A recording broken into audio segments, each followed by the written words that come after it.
Alright. Hello everyone and welcome to the stream. Today we are back reacting to Emblem Cat the War. Thanks to my good friend, partial fan, like Housen too. Because I'm gonna play Engage when it comes out.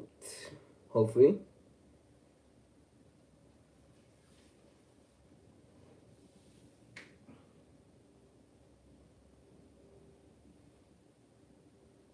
And yeah, we're gonna get the Bam Queens again. Last time we did this, we left off on Roy. And we did Marth, Syria, Sigurd,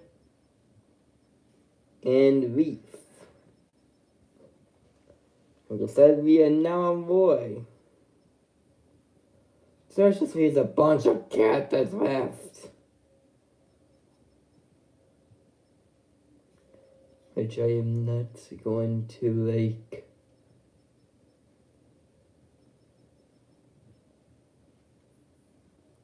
There's a show captain time, but there's no one here. All is fine in the world.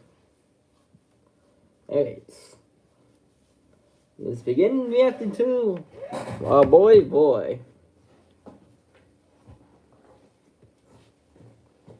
I'll begin the video now. Once upon a time, in a land known as Alib, man and dragonkind lived together, peacefully coexisting in the bountiful land that they shared. For reasons lost now to time, this peace was shattered in an act of aggression, resulting in the greatest war the continent had ever seen, known today as the Scouring. Though little is known about the war today, the results are very clear. Humanity reigns dominant over the land, while the dragons have all but disappeared. A millennium after the end of the war, the land of Alib had been divided into 5 nations: Etruria, Ilia, Sake, Bern, and the Lycian League. While each region's culture had grown apart, grand-scale war had been generally avoided. This was all until the new king of Bern, Zephiel, suddenly invaded his neighbors Ilia and Sake, conquering them both with brutal efficiency before turning his gaze westward. Within the land of Lycia, a young boy named Roy hurriedly rushed back to his home of Foray, where his father, Eliwood, had requested him to come and lead the defense of their city in anticipation of Bern's attack. Upon Lord Roy's return, he found his father at the mercy of a gang of bandits that had taken advantage of the situation. After first coming to his father's rescue, Roy's group began heading to the town of Arafin to meet up with the rest of the Lycian army. Everything was going along pretty smoothly until they were suddenly approached by a woman named Ellen. A simple lady-in-waiting, Ellen begged Roy to rescue her mistress from a local castle on Bern's side of the border, to which our hero agreed. Upon successfully saving Ellen's mistress, Roy and his company were shocked to find out that it was none other than the Princess of Bern and King Zephiel's sister, Guinevere. Although Roy's company was at first suspicious, Guinevere explained that she was going against her brother's wishes to attempt to meet with the Lycian lords and find a way to end the war without bloodshed. With her entering Roy's care, the two continued their way to Arafin, only to find out that they had been too late. Before their arrival, 2 of Bern's 3 mighty Wyvern generals had already attacked and decimated the entire Lycian army. Although Roy's group was able to clear out the remaining Bern soldiers, they only arrived in time to witness the last moments of the great knight Hector's life. Hector was a personal friend to Eliwood, and the father of Roy's closest friend, Lelina. Before his death, Hector was able to inform Roy of the reason for Bern's recent successes. Somehow, despite their disappearance over the last 1,000 years, King Zephiel had somehow managed to recruit dragons to his side. Extremely disturbed and shocked by this news, Roy's next destination was Hector's home of Ostia, rushing there in an attempt to fulfill Hector's last request and save his daughter and the rest of the Lycian army. This would not be an easy journey, as along the way, at almost every stop, Roy was continuously hounded by the various lords of Lycia, who were now quickly shifting their loyalty to Bern in an attempt to gain favor with them. Although it was hard going, as Roy pressed on, he was also able to gain many new allies. One of these, a priest named Saul, approached Princess Guinevere to reveal that he had been sent by the church to find out why she had stolen the fire emblem out from Byrne. In this world, the fire emblem is a gem or emblem which works as a key to a shrine that houses the Binding Blade, a mighty sword that is linked with 8 other weapons that were used by humanity to defeat the dragons during the Scouring. These weapons were so powerful that when used, they had nearly destroyed the world in the process, and thus all were sealed away at the end of the Scouring by the heroes who had wielded them, all across the land of Elite.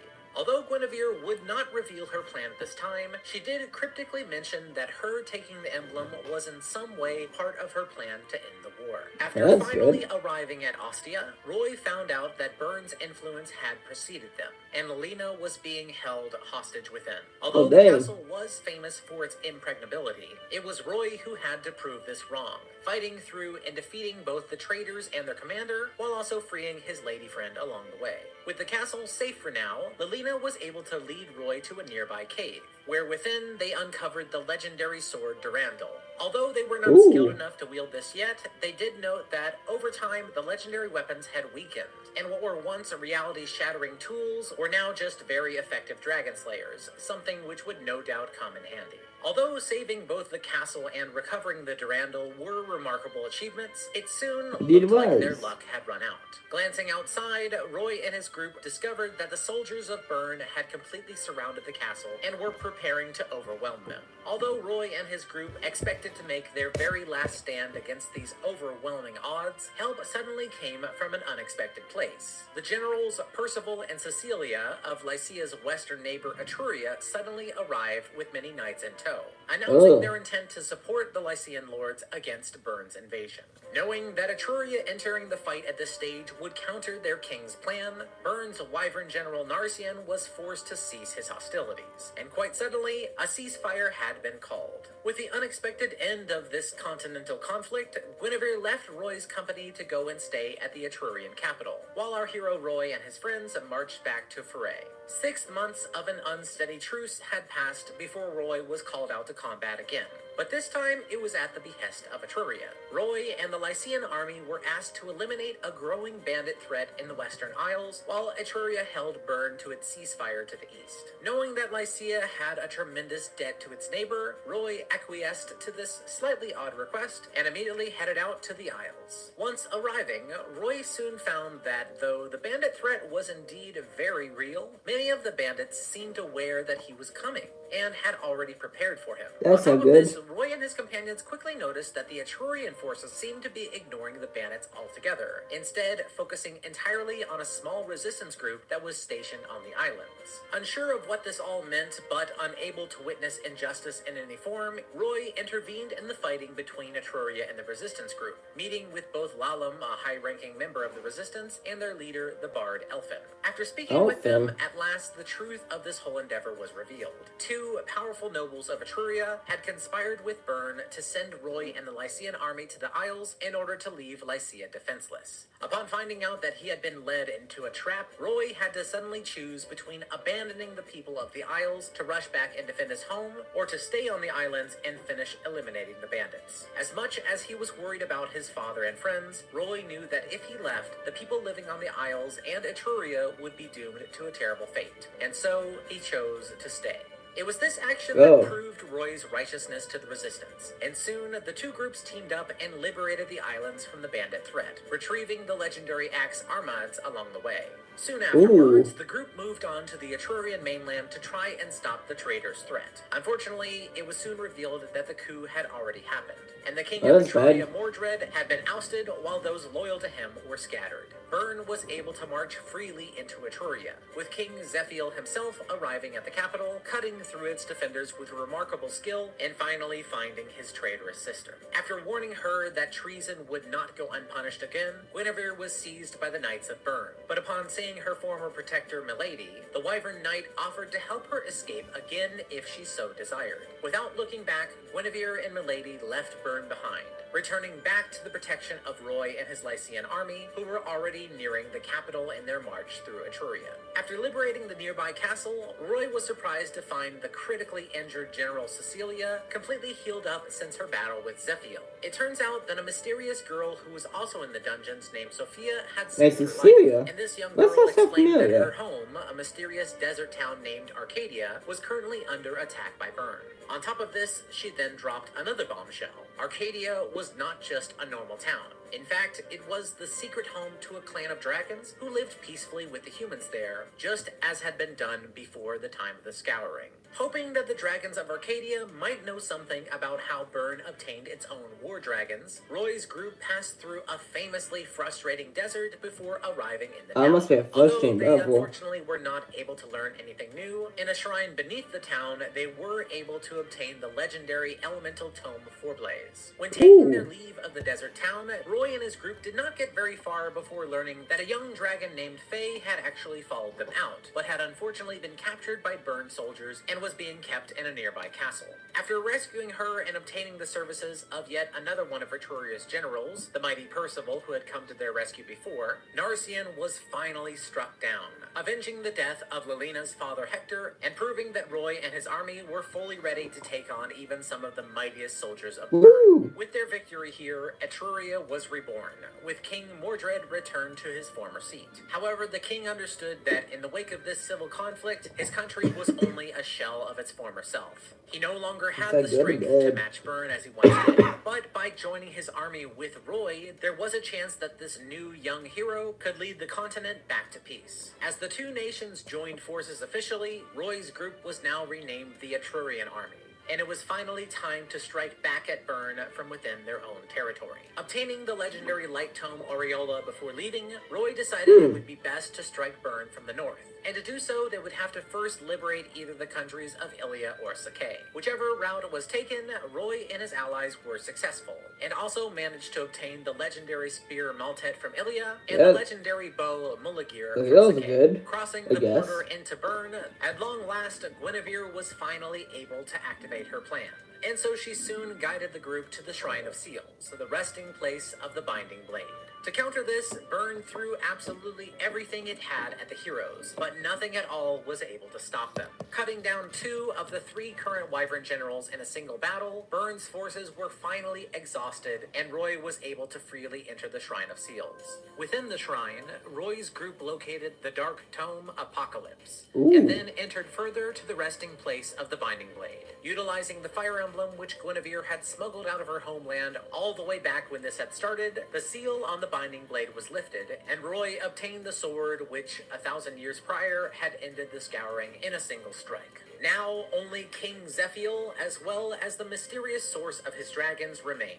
Cutting through the last of his forces, Roy at last came face to face with the king, until at last he was finally slain. Despite this feeling like the end of the war, Roy knew that he still needed to discover the source of Byrne's dragons, but was unsure of how to proceed. The unexpected answer came when Zephiel's sword, Exox, was brought in close proximity with the other 7 legendary weapons, causing a resonating event that showed Roy's group the way to a secret dragon shrine hidden within Byrne. After cutting through the final pocket of Byrne's remaining army, Roy and his group entered the shrine and were shocked to find not only hundreds of war dragons, but one still living original dragon. This dragon was named John, and he had been residing at the shrine ever since the end of the Scouring 1,000 years prior. Desiring to test Roy's will, all of the war dragons suddenly began to pursue the group. And as Roy and his team continued to fight through the temple, finally the motive for this bloody conflict was revealed.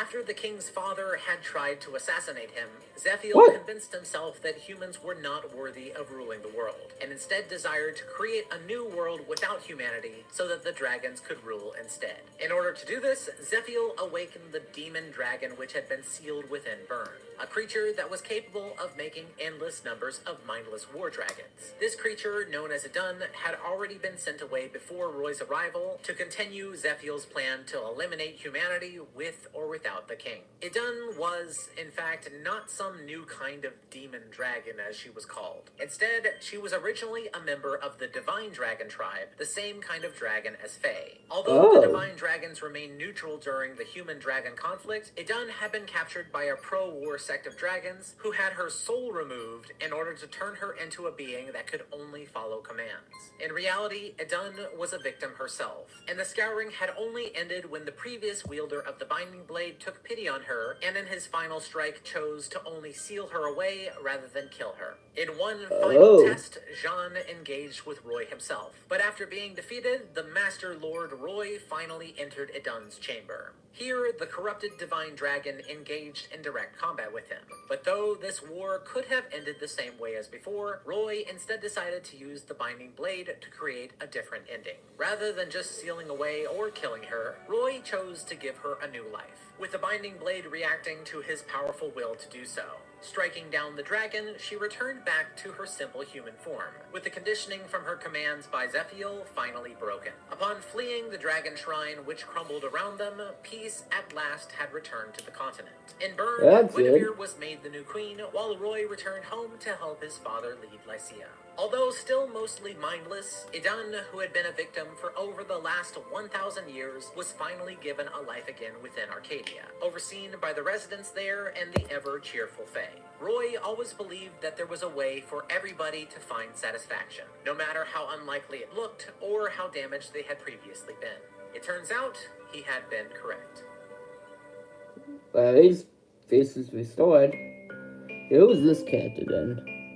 In the land of grass and sky known as Sakay, a young tactician awakens in the home of a beautiful tribeswoman named Lynn. This young woman, the last of her tribe, had found and cared for the wounded tactician. Yet, as these two became fast friends, they soon found themselves the victim of a sudden bandit attack. Escaping with their lives, these two friends headed for a nearby village for supplies, bumping into two knights of the country of Lycia who claimed to actually be searching for Lynn. Soon, our duo were told of Lynn's last remaining family member, her maternal grandfather, who was the Marquis, essentially the ruler of the city of Caelin in Lycia. These two knights had been charged with finding and escorting Lynn back to her grandfather, and also to protect her from the bandits' continued assaults, who were actually sent by the Marquis's scheming brother, Lundgren. As Lynn and the tacticians group set out for Caelin, they met a young boy named Nils along the way. This young blue-haired boy pleaded for help, claiming that his sister, the dancer Ninian, had been kidnapped and was being held not far from their location. Agreeing to his request, Lynn's group were surprised to be met at the end by a young red-haired man carrying the beautiful girl to safety from out of her prison. This man was Eliwood, the son of the current Marquis of Foray, Elbert. Happening to be in the area at the time, he had taken it upon himself to fight through these villains and happily returned the girl to safety. As Lundgren's attempts on Lynn's life were getting more and more desperate, she had finally gained an ally of some influence from within Lycia through Eliwood, and soon he pledged to keep both Foray and its allies neutral should Lundgren try to delegitimize Lynn's return. With her way to her grandfather clear, Lynn at last arrived in Caelin, finding her new home already taken over by her villainous uncle. Her grandfather had been secluded to his bedroom, where he lay on death's door, fading away due to the effects of a poison that he had been repeatedly given by his brother. As the group fought through Lundgren's final defenders, Lynn and the tactician were finally able to defeat Lundgren for good and clear the way for the young girl to meet her grandfather face to face. As the rightful Marquis of Caelin prepared to meet his end, happy that he at least got to set eyes on his last living relative before death, his newly found granddaughter Lynn urged him to try and hold on to life for a little bit longer, now that they were finally together. In somewhat of a miracle, he actually did. For Caelin, its Marquis, and Lynn, a new peaceful year began. But in other parts of Lycia, trouble began to brew. Many months after the return of Lynn, the Marquis Albert of Foray had disappeared, along with many of his knights. After I don't waiting think for that's as good. long as he could bear, the heroic Eliwood decided to go out in search of his father, accompanied by his most loyal vassals. Soon after leaving, he was surprised to bump into the same tactician who had served Lynn, and together this new group started out by heading towards the neighboring city of Santa Ruz. Not long after Eliwood had begun his journey, his group quickly became outnumbered by numerous bandits, with the nearby soldiers of Santa Ruz doing nothing but watching. It was then that another hero, who happened to be the brother of the current Marquis of Ostia, suddenly rushed out to support his best friend Eliwood. This man, Hector, was a massive axe-wielding lord who was accompanied by his own group of Whoa, Ostian that was a lot of fighters. damage. After arriving just in time to assist Eliwood, the two friends combined their forces and fought all the way to the gates of Santa Ruz. The Marquis there, Helman, had been an ally of Foray in the past, but when finally meeting him now, they found that he had been recently mortally wounded shortly before their arrival. With his last breath, Helman revealed that it was Darren, the Marquis of the city of Laos, who had pushed him to aggressively resist Eliwood and was in some way connected with Lord Elbert's disappearance. Armed with this new information, Eliwood and Hector next fought their way towards Laos. After having his military bested on the field, Lord Darren chooses to abandon everyone, including his own son, fleeing his home before he could be confronted. Shocked and saddened by his own father's betrayal, Darren's son Eric revealed more about Albert's disappearance to Eliwood and Hector, stating that it was members of a mysterious band of assassins named the Black Fang who had approached Lord The Darren Black and Lord Fang. Helman and had plotted with them to try to take Interesting. over all of Lycia. Having Oh, also hang been on. approached I'm just gonna pull up the stream real quick, 1 sec.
Get back.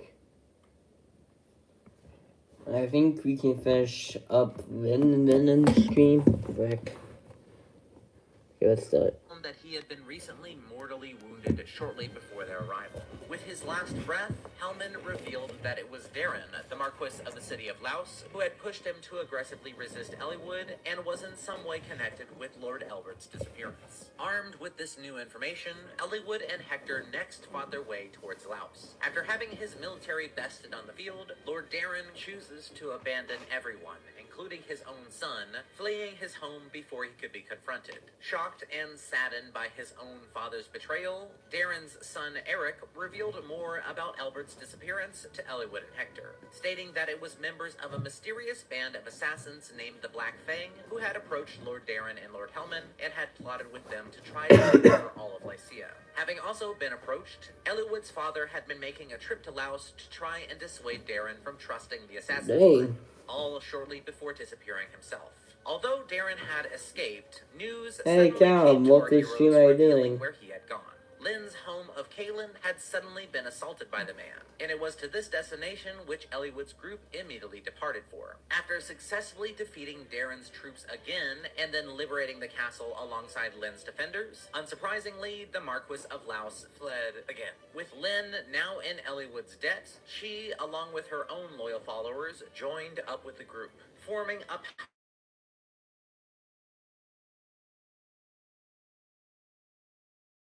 of valor.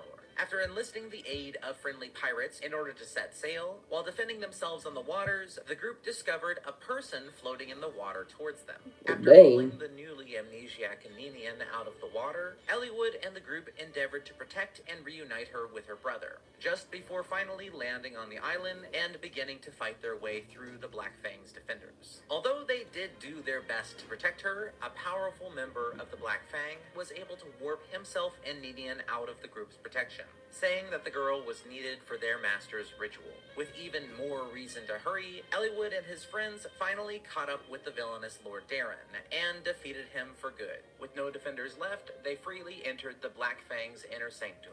In this mysterious room, Elliewood and his group were able to find both his father and Ninian, although both had been weakened severely. After recognizing his son, Lord Elbert pleaded to take Ninian away and leave him behind, just before the mysterious leader of the Black Fang appeared. This man was the extremely powerful dark sorcerer named Nurgle. Starting his ritual, Nurgle seemed to use an unseen magic on Elbert, draining him of his life before forcing Ninian to activate the artifact at the end of the room. A mysterious border between worlds which was called the Dragon's Gate. Long ago, in the world of Alib, a war between dragons and humanity, known as the Scouring, had raged on, but had ended in the defeat and banishment of the dragons. Ninian was the key to reopening this gateway and allowing the dragons to return to the now undefendable world. Under Nurgle's control, she unwillingly began to open it, I'll try and that the to. group knew would soon spell the Then end I'm of down all once humans me on the Earth. power It was on only the due to the stream. reappearance of Nils that a catastrophe was avoided, as his words and love for his sister were able to break the mind control of Nurgle, causing his magical ritual to fail in a massive magical explosion. After awakening from this blast, the group found Nurgle still alive and well. But just before he could attempt the ritual again, Lord Elbert, who was still clinging to life, suddenly charged at the sorcerer and stabbed him critically through the back. Needing to retreat after this near-fatal wound, Nurgle disappeared, just as Elbert finally succumbed to his own wounds, warning his son that this was far from enough to defeat the Dark Sorcerer. With the death of Lord Elbert and the retreat of Nurgle, our heroes finally started on their way back home, with Elliewood silently holding his father's lifeless hand the entire way. After landing back on the mainland, the siblings Nils and Ninian, who had recovered her memory, explained to the group what was actually going on. Apart from being a very skilled magic user, Nurgle had the magical ability to steal something which was called quintessence. This was best described as an energy which was essentially I am planning engage, but someone wants me to watch all this stuff before I do, so that's what I'm doing. Magic far beyond any mortal being.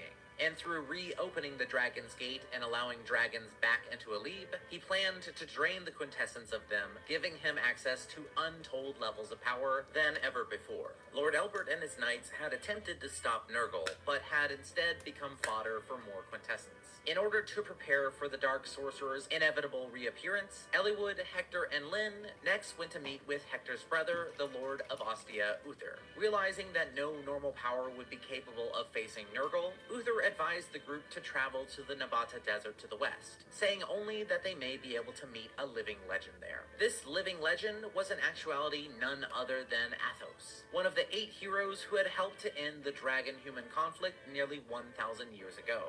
This ancient mage had seen their arrival coming, and through his envoys, he was able to guide the Lycians right to his location. Upon meeting the group, Athos told them that in order to defeat Nurgle now, they would have to find the Shrine of Seals, a hidden temple that rested somewhere within the borders of the eastern nation of Bern.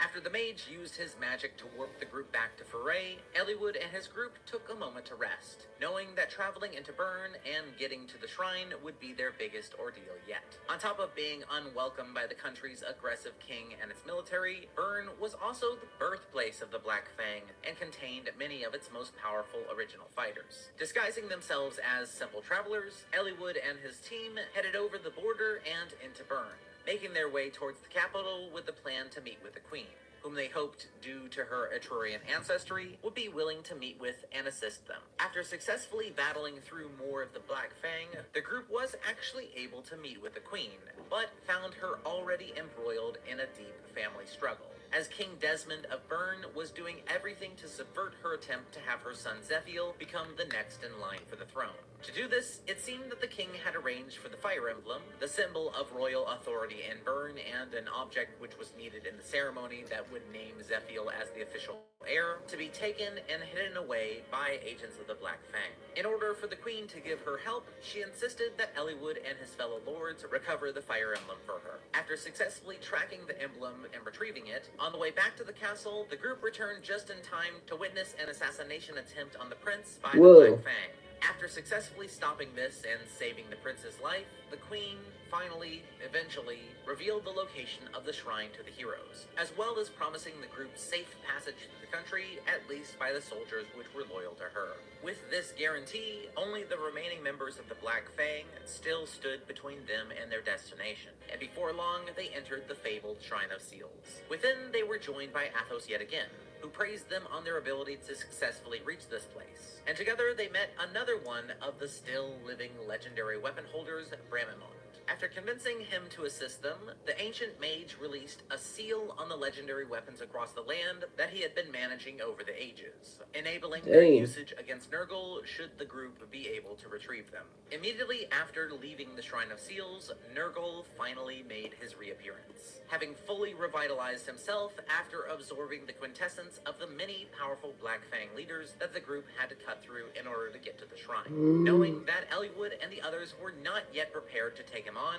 Ninian offered to go with Nurgle peacefully in exchange for her friend's safety, an offer to which the sorcerer happily agreed to. As Ninian stalled for time, Hector was able to retrieve the Thunder Axe Armads, while Eliwood retrieved the Blazing Blade Durandal. When it soon became clear that Ninian would do everything to resist helping Nurgle, he again attempted to manually control her, and while struggling as fiercely as she could against this, Ninian accidentally transformed into her true form, that of a full ice dragon. Both Ninian and her brother Nils were actually dragons that had originally been born in Alib before the time of the Scouring. After being taken to the Dragon's Gate during the war, their human father had asked them to cross through it should he not return. And once they finally did, they had unfortunately lost their memories while traveling to the New World. As these two controlled the power to open and close the gate, they decided to head back to Alib after hearing the voice of Nurgle a millennium later. And upon arriving back in their homeland, they unexpectedly were forced into weak human forms and did not contain the quintessence of a full dragon that Nurgle needed. With Ninian back in her dragon form, the sorcerer knew that she was now more valuable as a source of quintessence. Needing her to be weak first, he used his magic to teleport her in front of Eliwood's group. The new Lord of Foray, wielding the Durandal, acted upon instinct when seeing this massive beast suddenly appear before him. and with great speed, struck out with a powerful slash, which unfortunately struck true on the terrified Ninian. As the dragon transformed back into her beautiful form, Eliwood was distraught to discover what he had done.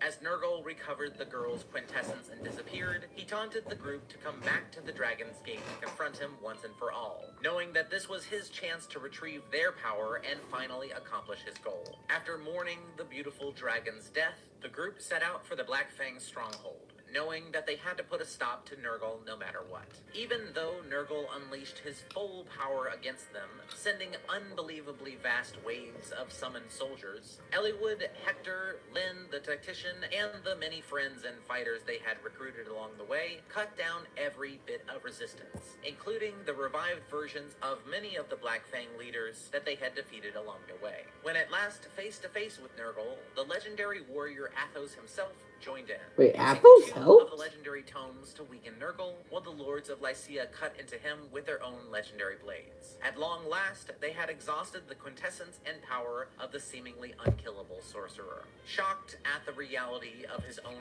death finally coming for him, Nurgle used his All of a last sudden, bit they of might life vote to this stream. How finally you accomplish his doing? goal and force open the Dragon's Gate. In no time at all, 3 powerful fire dragons freely rushed through, showing off the kind of power that no human on Alib had witnessed for nearly the last 1,000 years. As everything seemed to be spiraling out of control, the legendary warrior Bremon suddenly reappeared, using his own significant magical power to resurrect Ninian, who then immediately defeated 2 of the 3 fire dragons while weakening the 3rd. With this sudden assistance, it was up to the heroes at hand to defeat the final weakened dragon, and after fighting through its blazing resistance, at last the group was successful. With the world safe for now, Ninian and Nils knew that they had to close the gate before more dragons could slip through. It's here where our story splits a bit, and although Nils always decides to return back to the world of dragons, Ninian instead decides to stay or go depending on her closeness to Eliwood. In either case, the Dragon's Gate is closed by the power of the Ice Dragon siblings, and Athos, having successfully averted another tragedy, finally passes away in the company of his new friends. Before his death, the great sage took a glimpse into the future, looking forward at events that were yet to come. In the mists of time, he saw that an evil would soon be rising in the kingdom of Bern, and that a new hero would rise within Lycia yet again to lead the world back to peace. After returning the legendary weapons back to their protective shrines, our many heroes returned back to their homes. True to Athos' vision, the power of the legendary weapons would need to be called upon yet again. But for now, our many heroes settled down into the peace that they had fought so hard for, choosing to enjoy what time they had with those that they had come to treasure. Awesome. What's this? So this is Erica. Erika? Is that how you say it? So I check this.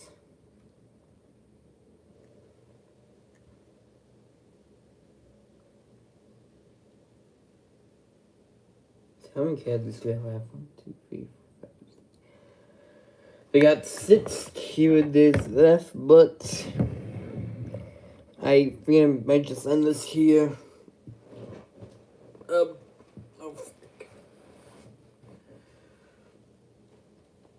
literally gotta put my woman so much stream and stuff. I would pause the stream, but I'm doing it this directly from the YouTube app.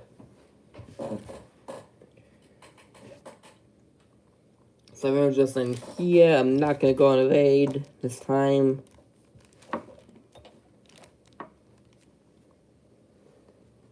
Yeah, thank you to everyone who has the stream today. Thank you to everyone who's watching the stream in the future.